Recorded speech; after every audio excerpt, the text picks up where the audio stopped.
Hi friends, ഇതാണ് കേട്ടോ മുതിര. ശരീരഭാരം കുറയ്ക്കണം എന്ന് ആഗ്രഹിക്കുന്നവർക്ക് മുതിര ഒത്തിരി നല്ലതാണ്. ചീത്ത കൊളസ്ട്രോളിനെ അകറ്റിയിട്ട് ഹൃദയത്തിൻ്റെ ആരോഗ്യം കാത്തു സൂക്ഷിക്കാനായിട്ടും, അതുപോലെയാണെങ്കിൽ ഭാരം കുറയാനും കുടവയറ് കുറയാനും ഒക്കെ മുതിര എങ്ങനെയാണ് കഴിക്കേണ്ടതെന്ന് ഞാൻ കാണിച്ചു തരാം കേട്ടോ.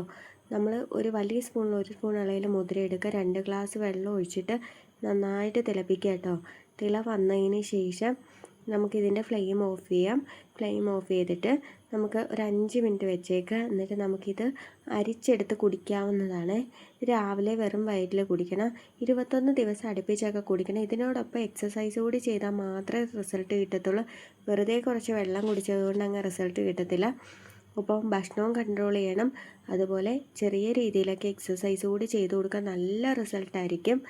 അതുപോലെയാണെങ്കിൽ ഷുഗർ ഉള്ളവർക്ക് ഷുഗർ നോർമലിലോട്ട് എത്താനും കൊളസ്ട്രോൾ നോർമൽ ആവാനും ഒക്കെ ഇത് നല്ലതാണ്. ഇനിയിപ്പോൾ ഇത് വെച്ചിട്ട് നമുക്കൊരു ചമ്മന്തി അരയ്ക്കുന്നത് എങ്ങനെയാണെന്ന് ഞാൻ കാണിച്ചു തരാവേ. നമ്മുടെ ഈ മുതിരയിൽ പ്രോട്ടീനും ഫൈബറും അയണും കാൽസ്യം ആൻറ്റി ഓക്സിഡൻസും ഒക്കെ ധാരാളം അടങ്ങിയിട്ടുണ്ട് കേട്ടോ. ശരീരഭാരം കുറയ്ക്കാനായിട്ടും അതുപോലെ കൊളസ്ട്രോൾ കുറയാനും പ്രമേഹം നിയന്ത്രിക്കാനും ഒക്കെ ഈ മുതിര ഒത്തിരി നല്ലതാണ്. പ്രസവശേഷമുള്ള വയറ് കുറയ്ക്കാനായിട്ടും നമ്മുടെ ആരോഗ്യത്തിനുമൊക്കെ ഈ മുതിര നല്ലതാണ്. നമ്മളേ മുതിര വെച്ചിട്ട് ചമ്മന്തി അരയ്ക്കാൻ വേണ്ടിയിട്ട് മുതിര നന്നായിട്ടൊന്ന് കഴുകിയെടുക്കട്ടെ. 3-4 പ്രാവശ്യം കഴുകണേ. എന്നിട്ട് നമുക്ക് വെള്ളമൊക്കെ ഒന്ന് തോർത്തി കളഞ്ഞതിന് ശേഷം മാത്രം ഇത് വറുത്തെടുക്കാവേ. ഇതുപോലെ ഒരു ഇരുമ്പിൻ്റെ തവയിലിട്ട് വറക്കണം കേട്ടോ. നമ്മൾ മുതിര ചമ്മന്തി അരയ്ക്കാൻ വേണ്ടിയിട്ട് ഇത് നന്നായിട്ട് 3-4 പ്രാവശ്യം കഴുകിയതിന് ശേഷം ഒരു ഇരുമ്പിൻ്റെ തവയിലിട്ടിട്ട് ഒന്ന് വറുത്തെടുക്കുക കേട്ടോ. കളറൊക്കെ ഒന്ന് മാറിയിട്ട് വരുമ്പോഴത്തേനും ആണെങ്കിൽ ഇതൊന്ന് പൊട്ടി വരുവേണേ. അതാണ് കേട്ടോ പാകം. ആ സമയത്ത് ഫ്ലെയിം ഓഫ് ചെയ്തിട്ട് നമുക്കിത് തണുക്കാൻ അനുവദിക്കുക. ഇനിയിപ്പോൾ ഇതിലോട്ട് വേണ്ടത് 1-2 ചുവന്ന ഉള്ളി, അതുപോലെ കുറച്ച് തേങ്ങ ചിരകിയത്, വറ്റൽമുളകാണ്.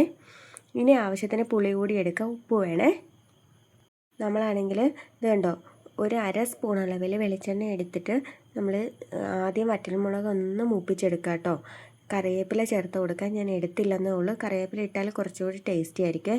എന്നിട്ട് തേങ്ങയൊക്കെ ഇട്ടിട്ട് ചെറുതായിട്ട് ഇതിൻ്റെ പച്ചമണം മാറുന്നിടം വരെ ഒന്ന് ഇളക്കി കൊടുക്കുക കേട്ടോ. ഇളക്കി മൂപ്പിച്ചെടുക്കുകയൊന്നും വേണ്ട കേട്ടോ. എന്നിട്ട് നമ്മൾ നേരത്തെ വറുത്ത് വെച്ചിരിക്കുന്ന മുതിരയില്ലേ, അതിപ്പോൾ ഞാൻ വലിയ തവിക്ക് 2 തവി എടുക്കുന്നുണ്ട് കേട്ടോ.